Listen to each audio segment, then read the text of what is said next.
साम्राज्य न्यूज, सामान्यांचा असामान्य आवाज। तुळजापूर तालुक्यातील मसला येथे एका तरुण शेतकऱ्यावर शेतात दबा धरून बसलेल्या बिबट्याने प्राणघातक हल्ला केल्याची घटना सोमवारी 5 मे रोजी दुपारी 2च्या सुमारास घडली। निखिल बाबूराव गायकवाड वय 28 असे हल्ला झालेल्या तरुण शेतकऱ्याचे नाव असून त्यांच्यावर सध्या तुळजापूर उपजिल्हा रुग्णालयात उपचार सुरू आहेत। सोमवारी दुपारी निखिल गायकवाड हे त्यांच्या शेतात जनावरांना हिरवा चारा आणण्यासाठी गेले होते। ते गवत कापत असताना त्याच गवतात दबा धरून बसलेल्या बिबट्याने निखिल गायकवाड यांच्यावर अचानक हल्ला केला। निखिल यांनी प्रसंगावधान राखत बिबट्यापासून बचाव करण्याचा प्रयत्न केला। त्यातच त्यांच्या हातावर आणि पाठीवर बिबट्याने नखे मारल्यामुळे ते जखमी झाले। काही वेळ झटापट झाल्यानंतर बिबट्याने तिथून पळ काढला।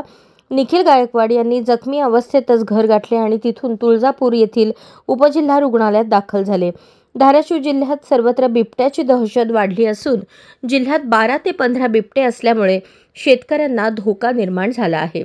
डिसेंबर महिन्यात भूम तालुक्यातील मात्रेवाडी येथील शेतकऱ्यावर बिबट्याने असाच हल्ला केला होता। त्यानंतर तुळजापूर तालुक्यातही अशीच घटना घडल्यामुळे वन विभाग सतर्क झाला आहे। सध्या मसला गावच्या शिवारात वन विभागाची टीम दाखल झाली असून बिबट्यापासून सावध राहण्याचे आवाहन वन विभागाने केले आहे। शेतकऱ्यावर हल्ला करणारा प्राणी बिबट्याच होता याबाबत वन विभाग साशंक असून वन विभागाने अजूनही बिबट्याने हल्ला केला असल्याच्या घटनेला दुजोरा दिलेला नाही। तरीही शेतकऱ्यांनी सावध राहावे असे आवाहन वन विभागाने केले आहे।